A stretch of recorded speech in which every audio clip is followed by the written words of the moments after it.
Hi everyone, welcome to another episode of Man on a Mission show. Today we are with Vernon, a business community founder, business growth advisor, and we're very privileged to be exploring about the SME economy in Singapore. Hi everybody, my name is Vernon, business community founder, business growth advisor, and I am on a mission to establish a growing SME-driven economy here in Singapore. So Vernon, of course, you shared a lot of macro topics and a lot of macro trends that we can learn from. And of course, for you yourself, you are not just a person who is critiquing on a macro level. You have your own business and you advise for businesses in Singapore and in the region, right? So what would you say for these businesses? How do they successfully think about their pivot and going overseas or scaling in Singapore? Oh, great question, Tammy. When we look at pivoting or scaling, we have to appreciate first what is a pivot, what is a scale, right? And what is a growth, right? So a lot of businesses, especially in cost-heavy Singapore, not every business share the same understanding of what is growth and what is scale, right? For businesses to grow structurally, we have to add a lot of costs to our revenue. So, for example, if I'm a dentist, I have a clinic with 2 chairs, then I make, let's say, $50,000 a month, for example, for a 2-chair clinic. If I want to earn $100,000 a month, I cannot do it with 2 chairs anymore because I'm fully booked, I'm fully sold out. Yeah. As for me to go to 100,000, I need 2 more chairs, right? Does it have to be in the same location? Is it another clinic? That's variation. There can be other discussions around that.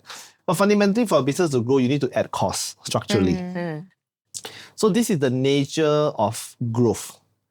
Scale is when you grow your revenue and your profits without adding significant structural costs to your business. So in Singapore, cost-heavy Singapore, we should really think about how to scale things.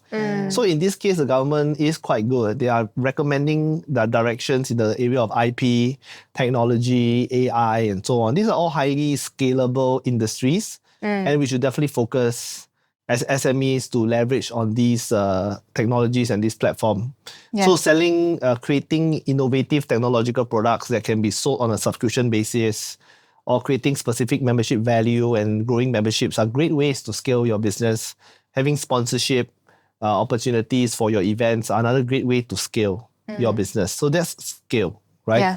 So pivot is quite interesting. So sometimes in my consulting and in my communities, I hear the word pivot a lot. Interestingly, when they use pivot, they use it as a euphemism for change. Euphemism? Yeah. So it's not change? No, it is change, but it is complete change. So it's not a pivot. Right. So if Vernon today, I am let's say I'm a hawker and I'm cooking and I'm my long queue and I'm making a lot of money, but then I'm working 12-hour days, really checked out, and I don't want to do hawkering anymore. So I decided to drive Grab. Would you call that a pivot?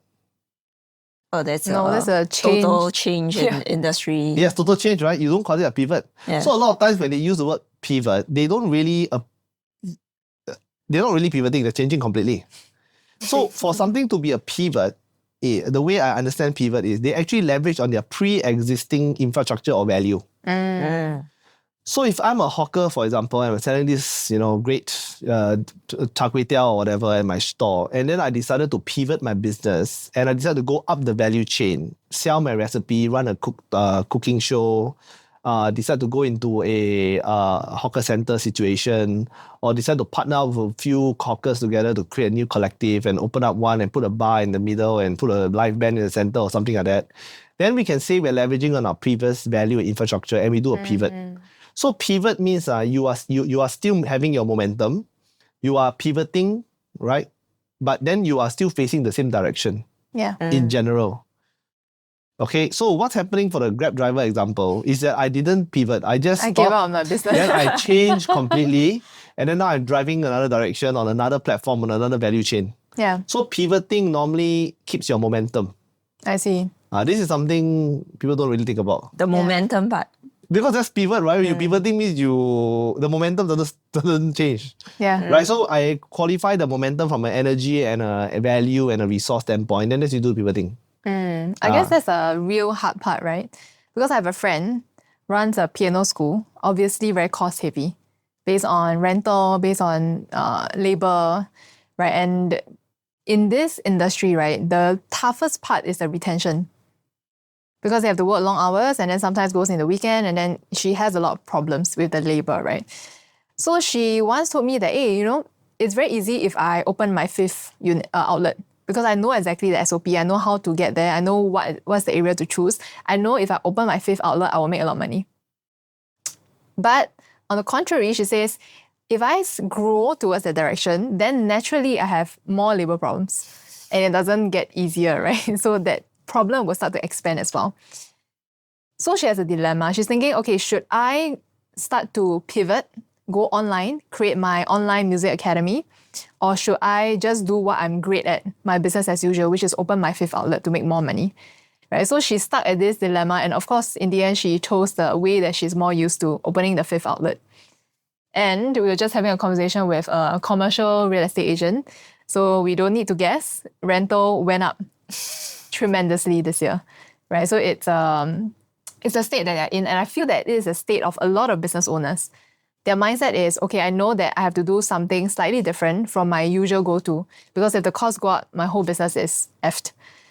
But yet, when it comes to making the decision, they always choose a route that is easier for them, something that they have already go through. Familiarity. Yeah. So what do you say to this group of business owners that are at this point of dilemma? Sun Tzu Bing Fa already have addressed this, so you must know yourself, right? So I give you a very tangible example. There's a company that specializes in booking commercial and not commercial. Okay, let me say that. There's a company that does corporate flights. Oh, okay. So basically, you are a big MNC. Your executives all need to fly all the time. So this company actually does this booking flights thing. So they're like a corporate package for tour agencies. So I sign a whatever with you. And then you have this package, and every time I need to travel and all my executives travel, I pass it over to you. You just settle everything, give me best price, and then everybody's happy. Okay. So this is the business. And guess what? COVID, right? Oh. Yes. So guess what happened to this company? It became incredibly profitable. Oh. Because the boss looked at himself and asked, what are we really good at? Conclusion, he realized he was very good at expense reporting. Expense reporting. Oh, so it's very easy for the corporates and HR to go and expense their... No, that means he knows how to report. Okay, this is how many flights you have taken. Okay. Because that's what they need to submit to the corporates. Yeah. Right. So you realize that his whole team really good at this expense reporting thing, because they have to they're basically expense reporting for their flights, right? Yeah. So the whole company pivoted into now a expense management service to all their existing big corporate clients. Oh, wow. Who are all trying to cut costs, who need to get a grip on their costing. So they end up servicing them. So the retainers swap from a travel retailer, swap to an expense management consultancy retailer, and then he does the same thing. I see. And the way he was made, it became more profitable because now they don't have to book flights. So now they're pure service. I see. Right? And then they are charging different models. Some of them charge on a flat fee, some of them charge based on how much I can save for you. So the company became very profitable. Is that a pivot? I guess. Yes. But That's they cut off their travel arm. No, there's no traveling happening. I know, but That was after. cool. Yeah, so I mean, I don't know what happened to them now. I mean, probably they go back. Now they add on, they do expense on. now, and then they do travel. I see. So the question is, look inwards. What is it that your company's core competency? What are your staff well trained in? What are your staff good at doing? And find new applications for existing skill sets. Or do a little bit of augmentation and reapply and do some bit of training. And then you'll be able to find new markets. Actually, they didn't even have to acquire a single new customer, They have this set of corporate clients, all stopped traveling. They all called, sorry, we're not traveling anymore, we're going to terminate. Yeah. He said, no problem. Can we offer you your expense management? We can take care of all your expenses because we're so familiar with your team anyway. We know your account holders. We know your who's working in your company. We know your HR department. Let's change and let's do expense management. And there you go. This is actually very interesting because a lot of times when you think about pivoting or providing a wider suite of services, a lot of people will think, how do I deliver my current service in a different form? So for the case of the piano school is, okay, I do manual. I do face-to-face class, very expensive. Okay, let me try online instead.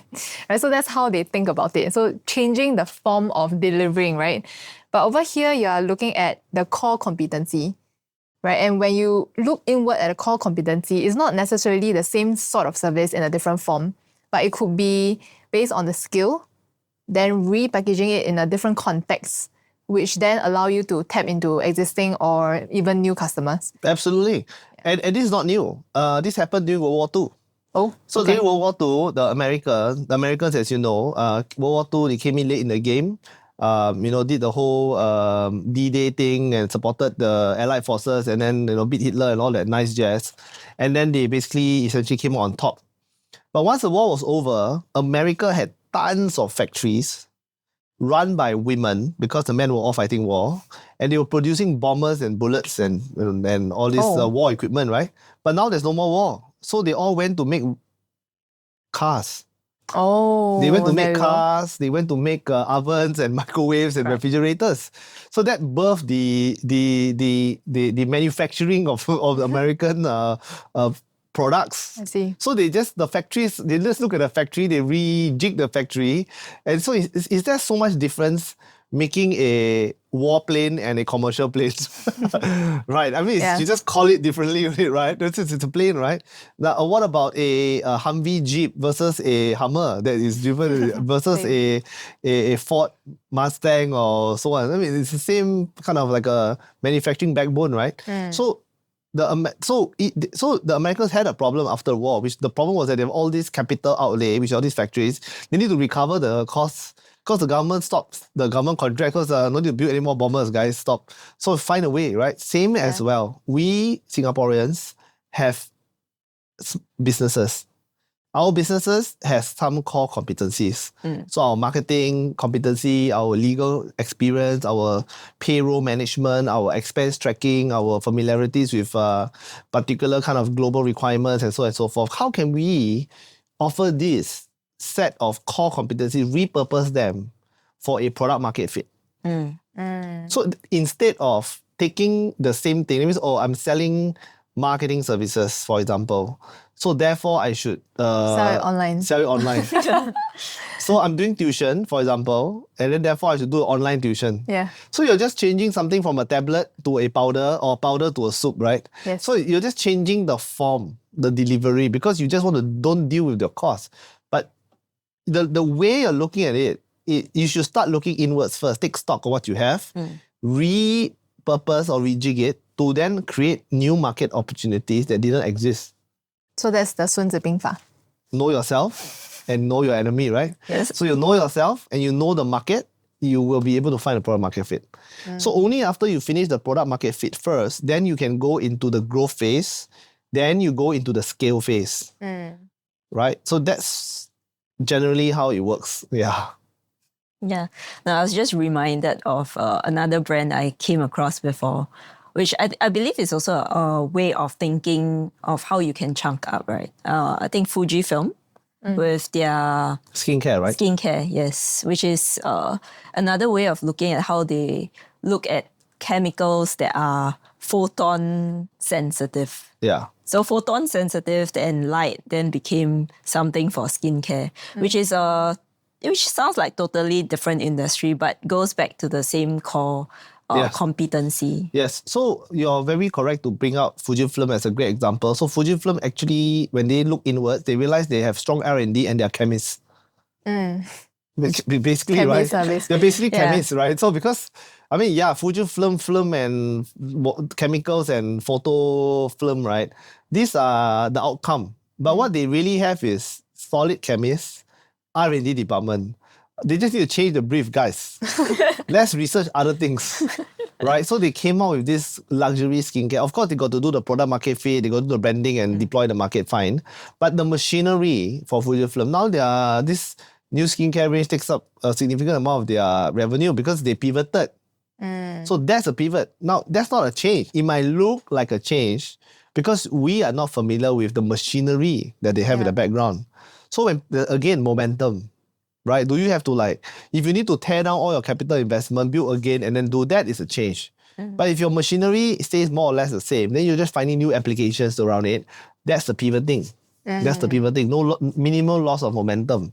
You will lose some momentum from the pivot, right? Because you're turning, right? But you're supposed to leverage on your pre-existing value. Not change from a car to a boat, basically. Yeah. So based on maybe I want to hear a lot more local in the example. So are you open to share any of the clients that you have done or facilitated this pivot before and how that looked like? So one of my clients, they are in the flower and nursery business. So they basically, believe it or not, they have a nursery here in Singapore, and really expensive, right? So to plant, to grow flowers in Singapore, Singaporean flower costs a lot more.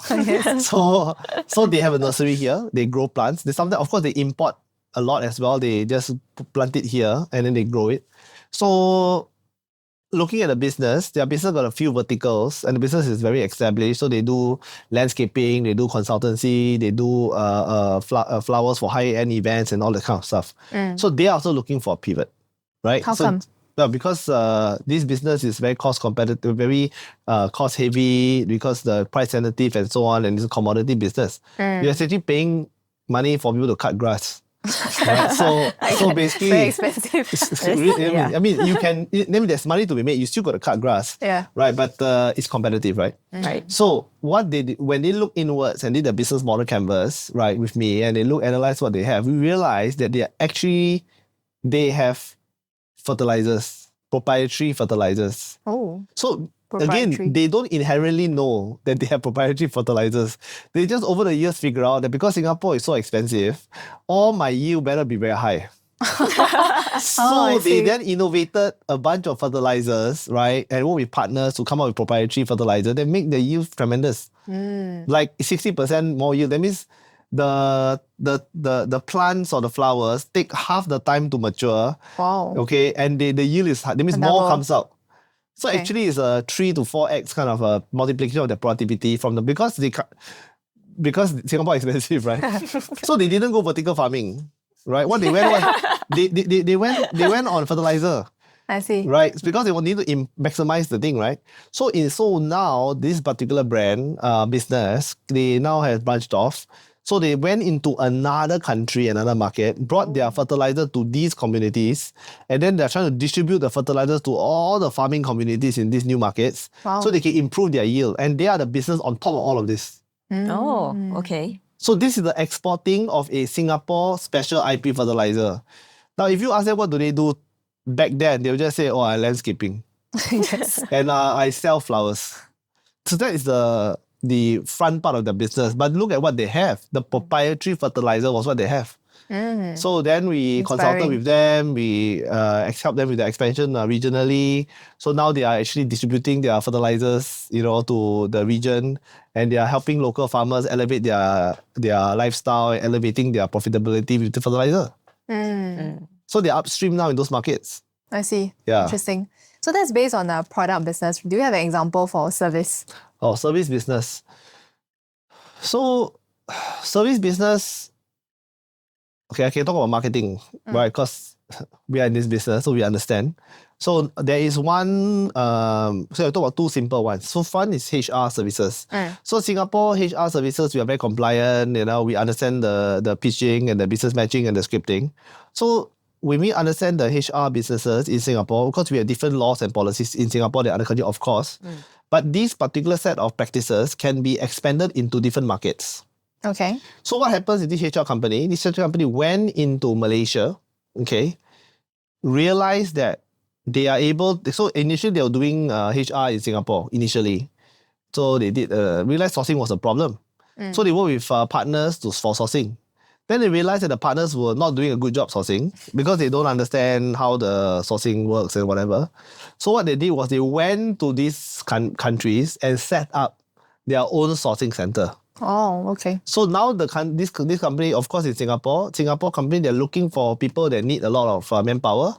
They go into these countries, set up sourcing centers with our requirements. So basically, you have a Singaporean company there that is offering jobs to their people there, and then they bring those people to come to Singapore and work. Oh, interesting. Right, so it's sourcing. They're sourcing, right? So and because of the close fit, Singapore company, you're a Singapore company hiring for Singapore companies. Yeah. But then you have presence in other countries that can set the KPI and set the processes so that the people come in have a good job expectation. So the quality of the matching and all this thing increases. So this is a business model change. Yeah. That means instead of working with partners, and in this case, it was not sustainable because the partners were basically giving poor quality matches. Yeah. They then decided to go regional. Now they upstream they went actually. Malaysia to get the sourcing. They are expanding into Myanmar. They're expanding into Vietnam for the sourcing. Wow. Only serving Singapore market? Yeah, so they're bringing people here to work in the jobs that Singaporeans want to work. So of course they make money, right? Yeah. And their business model is very interesting because they don't charge a retainer or a fee. They charge a per success basis, So they can close clients very easily in Singapore. If you want to hire 300 people, give the contract to me. I will fulfill 300 people for your business.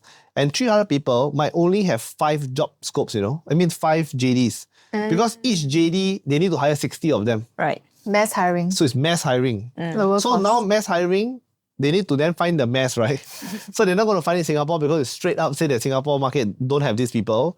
Then they set up in countries that allow these particular jobs to come in, and then they set up these countries over there. So this is one strategy for a Singapore business to enter new market. But in this case, their market in the way is their sourcing market, not their end user customer market. I believe with this sourcing infra, they can now go to US, go to Europe to do the same. Yeah. If they're looking for special targeted. But in this case, this company is servicing mass hiring.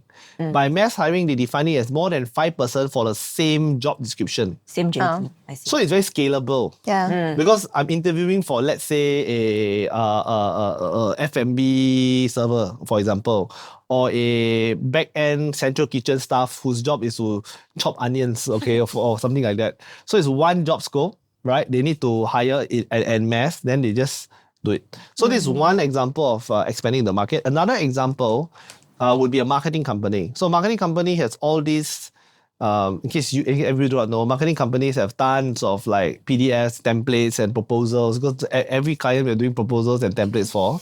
Yes. So marketing company leverage on, so this is something quite personal.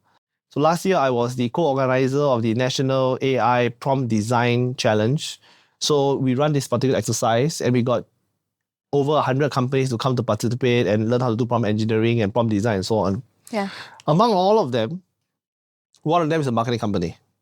So this marketing company came in, did all the prompts, and then realized that they are able to create a bot basically that can replace a marketing consultant and do all the content. All they needed to do was program the AI in such a way that the AI consults the client. Who is your target market? What is your positioning? What products are you offering? Then the AI will do the consult, no? Wow. So they managed to produce this product. So they are a regular marketing company, do graphic, do design, do marketing for you, sell you a retainer, that normal business model. Now they have all their knowledge is put into this new system. This new system is now able to charge other marketing company access to use their system.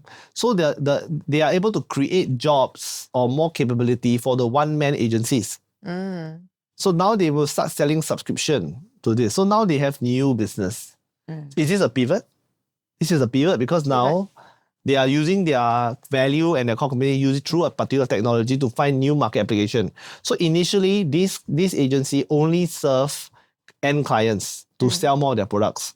Now this agency serves other agencies who are smaller and want to use this product and then to serve their clients. So competitor to collaborator. Yes.